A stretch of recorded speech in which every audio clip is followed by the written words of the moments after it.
It's nice to talk to you guys. Many kisses to you all.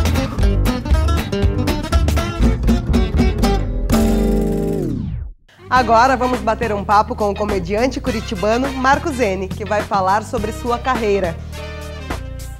Fala galera do Papo Cabeça, o assunto de hoje é stand-up comedy, você sabe o que é? Então, nosso entrevistado de hoje, além de radialista, ele também é ator. Ele atuou no longa Estômago, que foi gravado aqui mesmo em Curitiba. Ele também é um dos criadores do Santa Comédia. Eu converso agora com o humorista paranaense Marco Zene.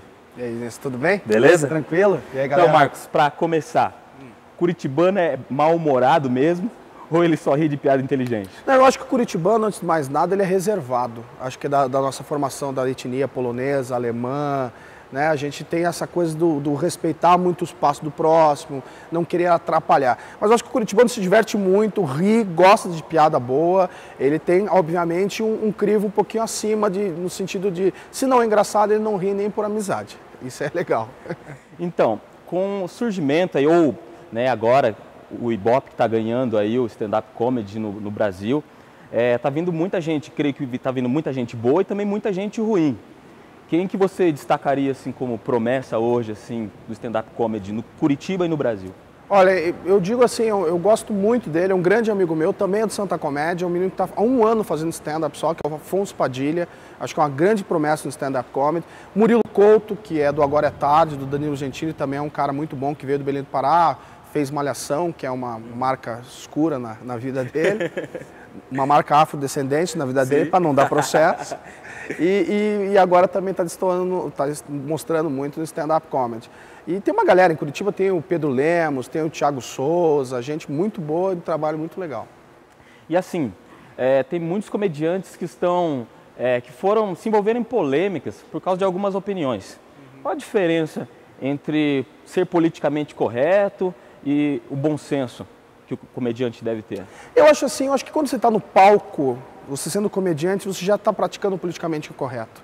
A gente brinca muito com as coisas. Eu, com certeza está falando do Rafinha em relação à piada do estupro. Não somente o Rafinha, teve o Danilo também se envolveu. Danilo, também. Mas eu acho que essa polêmica, dentro de um espetáculo, ou do que fala, ou deixa de falar, você não pode levar isso com apologia a fazer tais coisas. Marcelo Marrom, que é um grande humorista negro, ele destrói, ele fala, porque eu sou negão por causa disso, não sei o que lá, e nem por isso ele está desmerecendo uma parte da população brasileira. Eu acho que o politicamente correto, ele é bom, mas o Brasil vive um excesso do politicamente correto. Nada se pode, nada se deve falar, tem que se tomar cuidado com tudo. A função do humorista é realmente falar, entendeu? E jogar crítica e às vezes até jogar uma indignação para que as pessoas possam desenvolver isso. Eu acho que é exagerado, eu acho que é falar demais. Claro que o humor, ele tem um ponto de bom senso. Eu acho que assim, por exemplo, você não pode falar e nem fazer uma piada de quem não pode se defender de você. Eu vou dar um exemplo que eu até discordei deles, são meus amigos, que é o pessoal do Comédia MTV, o Paulinho, o Capela, a Dinê, que quando fizeram a Casa dos Autistas, né?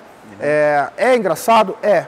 Só que eles mexeram com uma parcela da população que ela não pode se defender. Ela não tem como chegar e falar assim, pô, eu não gostei dessa piada, eu acho que você está falando coisas que não são legais. Diferente da piada do Rafinha, por exemplo, do estupro, que as mulheres foram contra ele, entraram, puderam se defender e assim mesmo incitar uma discussão na sociedade brasileira. Depois daquela piada do Rafinha, em vários momentos aconteceu o quê? Jornal apresentando reportagem, a Veja dando matéria, que ou não instigou a discussão sobre o tema estupro, que é perigoso. Diferente do caso dos autistas, onde mexeram com autistas, que não tem como se defender, falar, pô, eu não gostei do que você fez. Eu acho que o bom senso está nisso. Quer fazer piada, quer ser politicamente correto, faça. Mas faça com pessoas que possam te dar na cara. E assim, você falou do Rafinha Bastos, ele deu uma declaração que hoje em dia, para ser fotógrafo, basta ter uma câmera. E a gente sabe que não é bem assim. Por mais que exista a câmera digital hoje, tem muita gente que ainda não tira boas fotos. Para ser comediante, basta saber contar piada? Olha, eu vou falar para você, eu concordo com o Rafinha quando ele fala que para ser fotógrafo basta ter uma câmera, para você ser fotógrafo. Mas para você ser um profissional na fotografia, você precisa estudar. Você precisa pesquisar, ir atrás e se experimentar. Para ser humorista, basta você saber contar uma piada, mas ser um profissional do humor é melhor você estudar bastante atrás. Porque o stand-up não é só contar uma anedota, eu contar uma piada em português. Tudo aquilo que eu falo, eu escrevi. Tudo aquilo que eu falo, eu observei. E existem várias técnicas do stand-up comedy que as pessoas não levam em conta. Por exemplo, tag, punch, setup, emotional tag, são termos e técnicas que a gente utiliza. Então, é claro que muitas pessoas não têm esse estudo, nem essa pesquisa, e fazem um bom stand-up comedy. Infelizmente, ainda, a profissão de humorista no Brasil não é regulamentada pela lei. Mas calma, isso vai acontecer. E assim, questão de cultura. Se diz que brasileiro não consome muita cultura, brasileiro não é ligado nisso, mas se a gente for analisar, alguns espetáculos culturais são um valor que, teoricamente, não se encaixaria no orçamento de alguns brasileiros. Você acredita que o governo tem que dar um incentivo, se já tem um incentivo? Ó, eu vou falar uma coisa, a gente que faz humor, a gente faz cultura e faz entretenimento. E eu acho que no entretenimento você tem todo o direito de cobrar aquilo que você acha que é o suficiente para pagar aquilo que eu estou te dando. Já a cultura em si popular, a cultura do teatro, o teatro experimental, o teatro clássico, música, o governo tem que incentivar. E existem leis, mecanismos de leis de incentivo que forçam essa responsabilidade social. O problema é que no Brasil não existe uma cobrança desses órgãos no sentido de, então você vai fazer ingresso popular, então eu vou ter uma auditoria. Não existe isso. Então muitos produtores de má fé pegam leis de incentivo e recursos fiscais e cobram R$200 a entrada, R$300 a entrada, sendo que todo aquele projeto já está pago. A diferença que eu defendo dos humoristas é assim, a gente não tem leis de incentivo, a gente não tem apoio do governo, então tudo que a gente faz é dentro das nossas condições. A gente paga o técnico, a gente paga o teatro, a gente paga a divulgação. Né? Então é todo direito nosso ter o ressarcimento. Óbvio que quando uma pessoa está num ponto, que eu dou exemplo do Marco Luque, estourado, que faz teatro positivo a R$80. Está fazendo campanhas institucionais. É todo direito dele querer cobrar R$80 para que assistam ele. E nem por isso as pessoas deixam de ir. Claro que se ele tivesse como humorista um recurso de lei de incentivo, o que eu discordo para o humorista, porque a gente consegue botar muito mais público pagante do que um espetáculo de teatro hoje em dia, ele teria que fazer preços populares e auxiliar as pessoas. Mas do mesmo jeito, tem que lembrar que todo mundo de humor sempre joga num peixe urbano, entendeu? Para facilitar para a galera. Então a galera tem que pesquisar, buscar apoios, parceiros, e é por aí, vai. E assim, a gente está vendo também que tem muita gente fazendo piada boa aqui, brazuca e tal, mas também tem uma parcela dos humoristas que são influenciados pelo stand-up americano, assim. Sim. Qual a diferença entre o stand-up americano e o stand-up feito no Brasil, ou não tem diferença? Cara, todos partem do mesmo princípio, da observação do cotidiano, né? Mas o stand-up brasileiro, eu digo que ele é um pouco mais ácido, mais sacana, que é coisa da nossa formação. A gente vive num país, faz piada de tudo. De tudo, e a gente é abençoado, velho. Tudo, faz piada. De tudo. E a gente faz piada de relações, de etnias, a gente não perde isso. Que eu acho que é uma beleza de ser brasileiro, entendeu, cara? Tudo bem, nosso país, como posso falar assim, você sendo afrodescendente, não, ainda existe um racismo velado.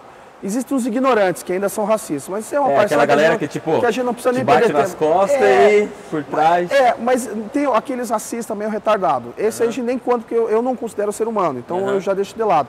Mas assim, existe um racismo velado. Só que ao mesmo tempo no Brasil tem esse velado, mas tem uma grande parcela que está cagando se o cara é verde, amarelo, pintado de bolinha. O importante é a pessoa em si. Diferente dos Estados Unidos. Nos Estados Unidos você tem uma situação ainda como posso assim, confronto entre brancos e negros bem forte. Então existe alguma pé atrás. E eles são, claro, estão há 60 anos, 70 anos fazendo isso. Eles já estão em outras temáticas que a gente ainda não atingiu. Eu digo assim, tem muito humorista muito bom brasileiro, muito humorista muito bom americano, e todo mundo que faz humor nessa nova leva do stand-up, que o stand-up tem o quê? 10 anos no máximo, a gente, querendo ou não, foi influenciado pelos Estados Unidos. Foi da lá que a gente tomou exemplo para divulgar o nosso trabalho. Existem, obviamente, alguns humoristas que, infelizmente, fazem uma coisa que a gente abomina no stand-up comedy, que é copiar o texto do gringo, traduzir ele para português e fazer aqui. Uma versão do stand-up existe. americano. Esses eu não considero humoristas de stand-up. Esses, para mim, são um cover de stand-up comedy, não dá para considerar eles da nossa classe, assim. E a gente identifica, porque a gente conhece o texto um do outro, né? E a gente está viajando sempre junto, então, pô, o cara escreveu um texto novo, legal, você assiste, vai ver o show dele. Então a gente meio que sabe o que cada um fala sobre. Então, existem os bons, existem os ruins. Toda macieira tem a maçã podre, né?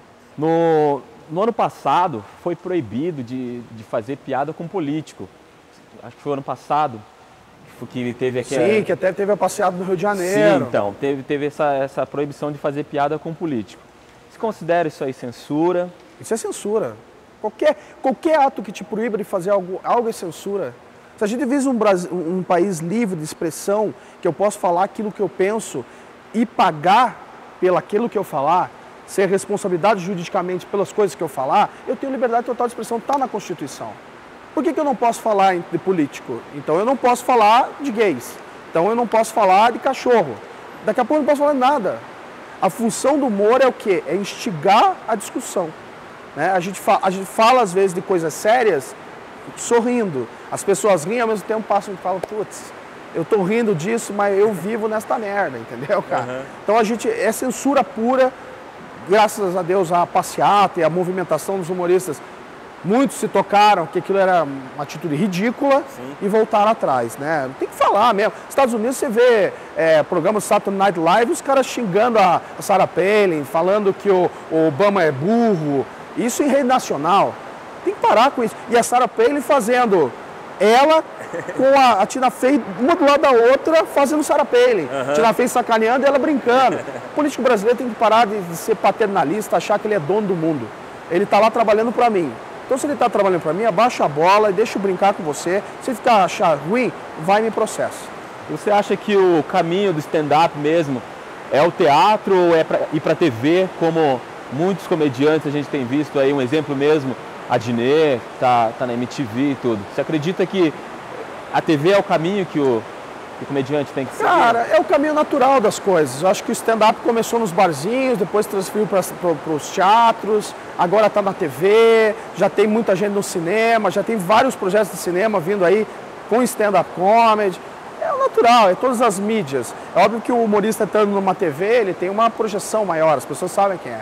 Até eu brinco, às vezes, com o próprio Danilo. Falo, porra, Danilo, você está na TV, conhecido no Brasil inteiro, e eu comecei a fazer stand-up antes de você. A primeira vez que o Danilo Gentili veio a Curitiba, eu que trouxe ele. Parou ali na rodoviária, veio de São Paulo, veio de Santo André, não, São Bernardo que ele morava, de ônibus, desceu na rodoviária e se perdeu na rodoviária. Foi a primeira vez que o Danilo Gentili veio a Curitiba. Ninguém sabia quem era. E eu já fazia stand-up. Então a TV dá essa amplitude, quem é você. É natural, acho que e saber, eu acho que só o humorista de stand-up ele não pode se vender, ele tem que, se a gente é conhecido por ser mais irônico, mais ácido, mais sacana, não adianta ser tudo isso no palco, ir pra TV e querer ser um santo, entendeu? Aí perdeu a graça, né? Galera, o papo tá muito bom, a gente vai continuar aqui o papo com o Marcos Zene, na próxima semana você acompanha o resto dessa entrevista, beleza? Na próxima semana continuaremos o bate-papo. O Papo Cabeça fica por aqui. Se você quiser nos enviar sugestões, nosso e-mail é papocabeça@gruponinter.com.br e nos siga também no Twitter, papo_cabeça. Um ótimo feriado e a gente se encontra na semana que vem. Tchau!